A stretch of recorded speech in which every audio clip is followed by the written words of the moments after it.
Digs. Hey, how y'all doing? My name's Izaak. I've been living out of a minivan on and off for about 4 years now. My experience in Leave No Trace, I was also a camp host for 3 years, or 3 seasons. So, Leave No Trace.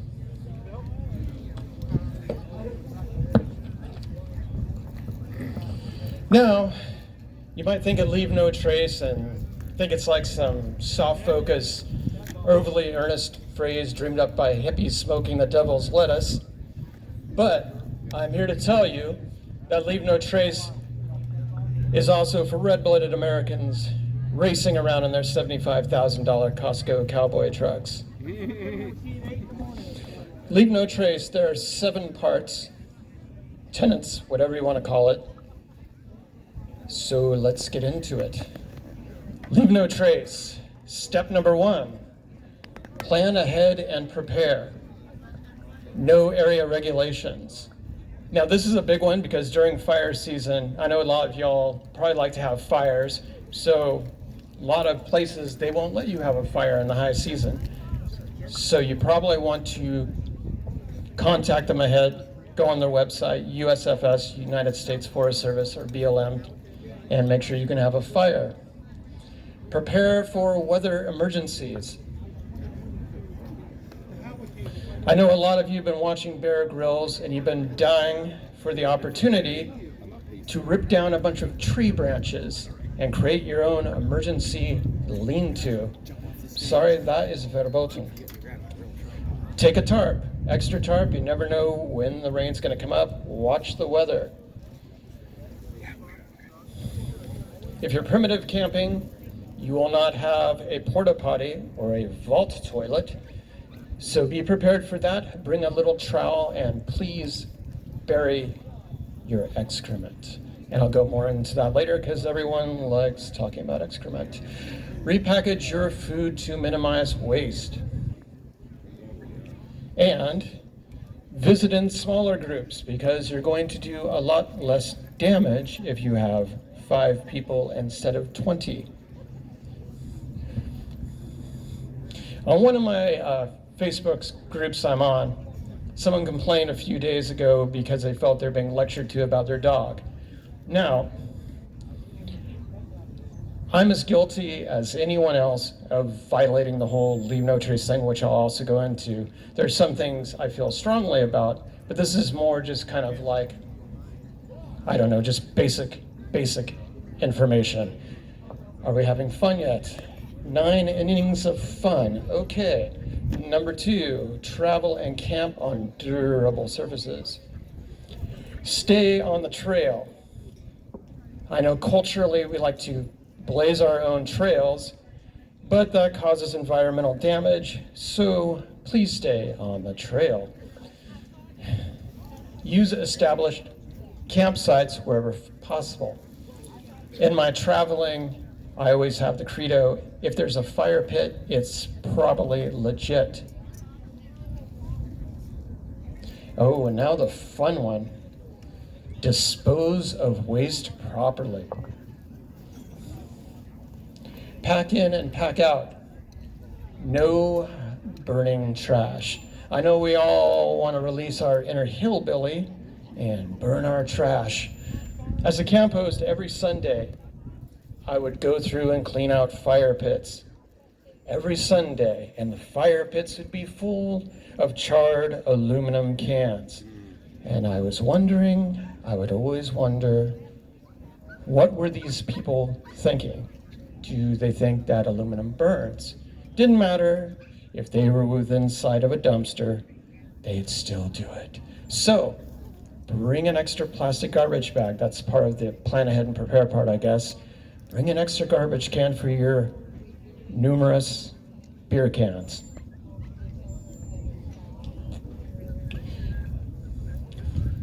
If you have to heed the call of nature, because everyone likes talking about poop, if you have to heed the call of nature, please dig your cat hole at least 200 feet away from a stream, be it a river, a creek, or a lake.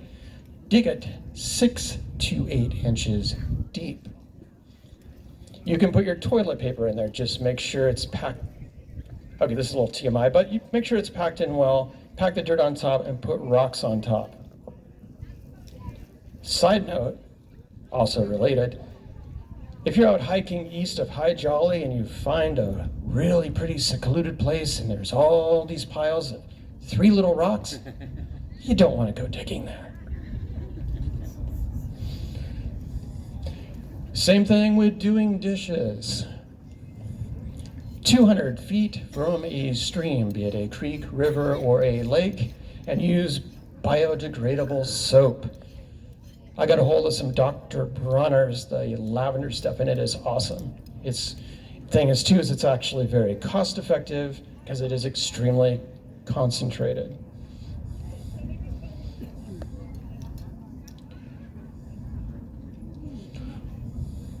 Number 4. Leave what you find, don't build structures. I went into that a little bit before. No Bear Grylls impersonation, tearing down tree branches and building emergency lean-tos. I've seen people build little like chairs to do their business on. What I recommend, and I've used a lot over the past 4 years, it's basically a toilet seat on legs. If you're primitive camping, that is highly recommended. Don't take plants. Don't introduce non-native species, and this is where I admit my own guilt. I come out to a place like Quartzsite, and I love rocks, and I look around and I think, there's literally millions and millions and millions of rocks. What harm will it do if they miss 20? No, seriously, if a BLM ranger looked in my van, I'd probably get a ticket. Bad Izaak. Don't take rocks. Don't take plants. Do not introduce non-native species. Leave everything as you found it.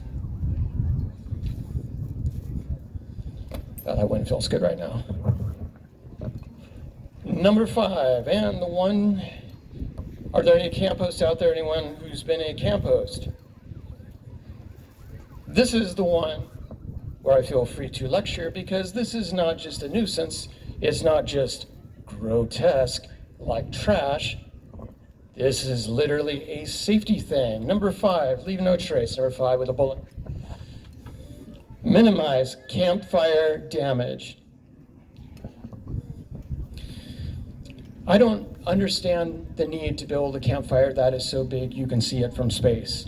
It's one thing if you're on a beach, maybe, because there's a bunch of sand, but in a campground, and so many times, someone would build a fire, and it was so big, it could have its own zip code.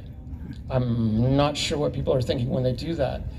Another problem in camp host, people who've been camp hosts in the past will understand this, is something we call a push through. That is basically where you take a big ass log and you slowly feed it into the fire. No.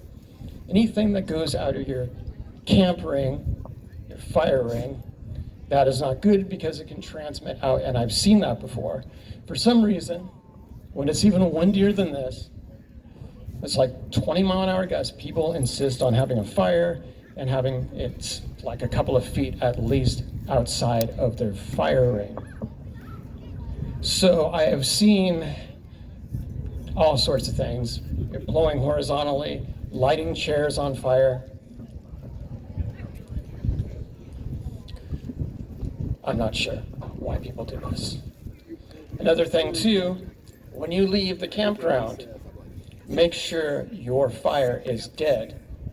Many, many times, I've gone up to people as they're packing up to leave, they're clearly leaving, and I'll see smoke wisping out of their campfire.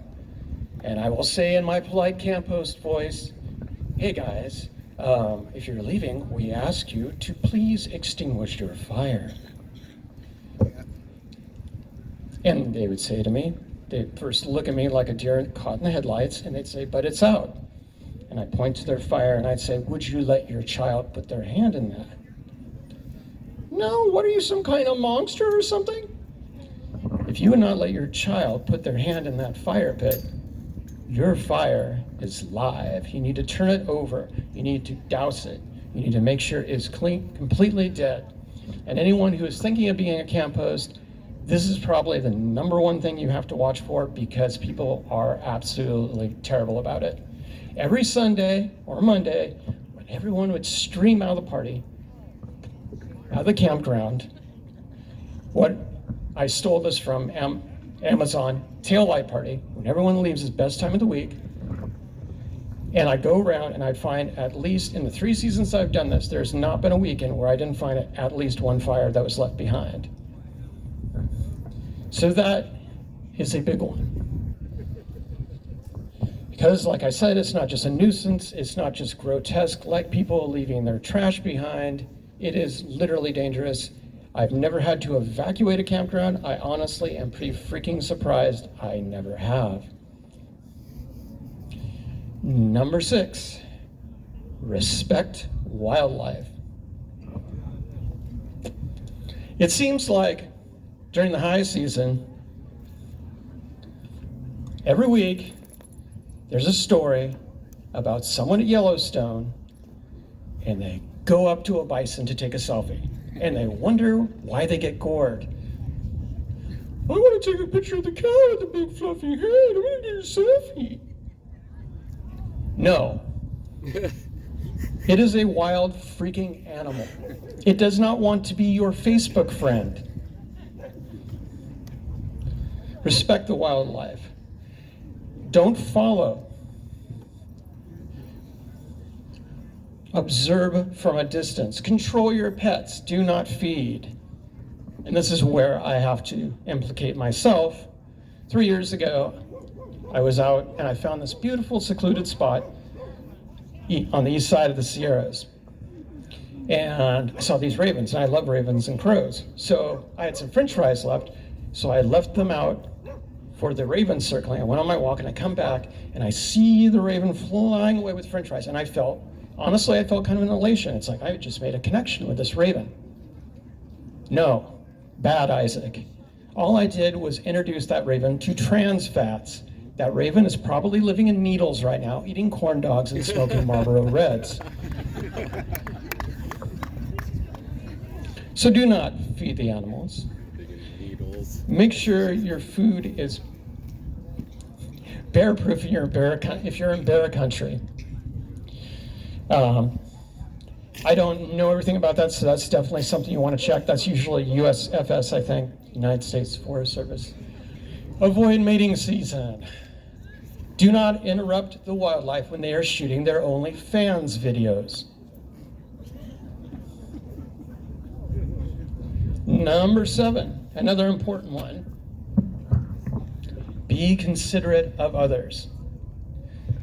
If I had to sum up Leave No Trace very simply, 3 sentences, it would be, don't be a dick.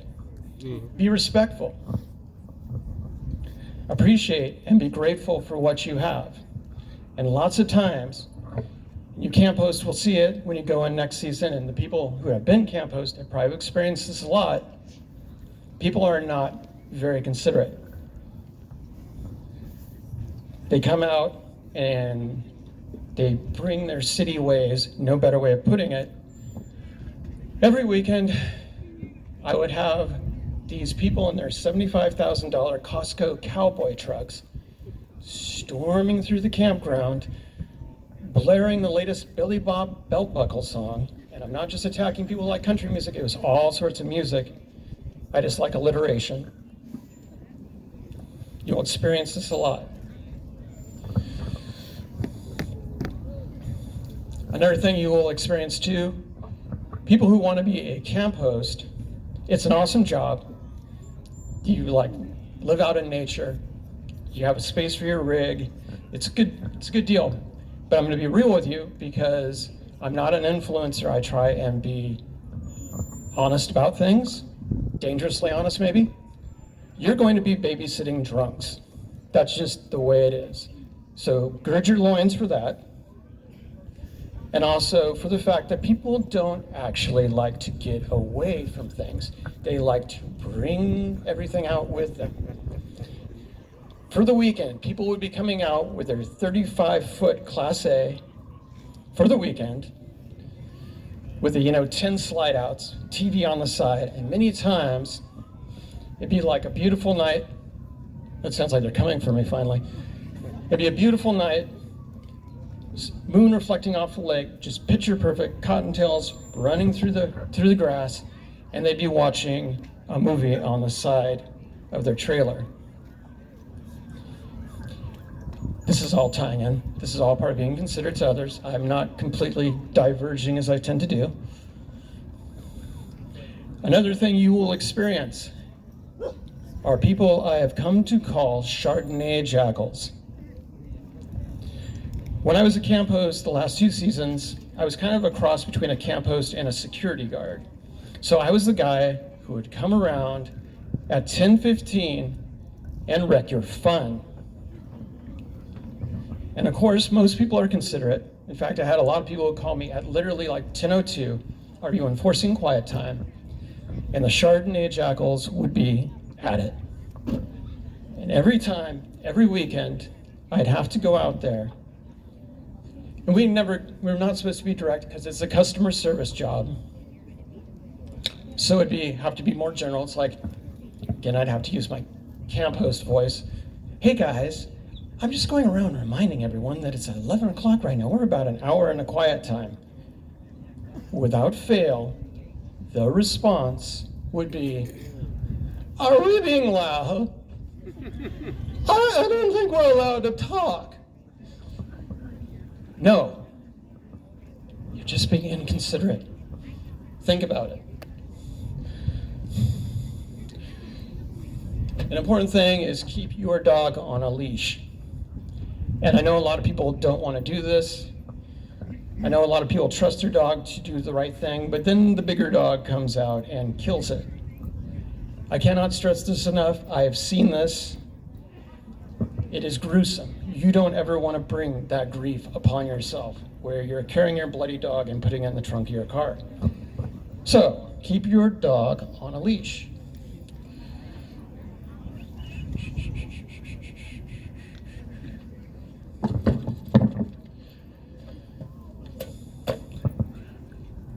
I didn't do much of an introduction.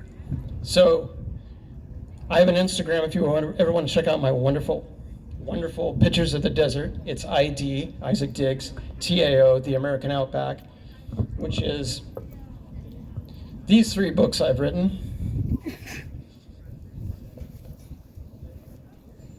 I wrote one about what led me to van life. I wrote a second one about my first year in van life. And if you want to hear more stories or read more stories about the wonderful things you experience as a camp host, I wrote one about my first year as a camp host. They're available on Amazon. My name is Izaak David Diggs. That's how you can find them. We are so fortunate. I mean, it's amazing we have all this public land. I mean, you can stay for 14 days like I do at High Jolly, and it doesn't cost anything. Even the LTVAs, I mean, what is it? It's like $160 for 7 months? That is freaking insane. And you've got garbage pickup and porta potties, or whatever they are, and water. $160 for 7 months, whatever it is. At my campground, we charge $50 a night for a dry site, one night. So we are extremely fortunate to have this. And we all look around, and I think we're all aware that there has been seemingly more garbage. And this is a problem, because my concern is, for budgetary reasons and other reasons, that they'll start closing off more land to disperse camping, because they simply don't have the budget to pick up after all the thoughtless people. I'm sure most of you are extremely conscientious. You try and do the right thing. And I hate suggesting this because I hate picking up other people's garbage.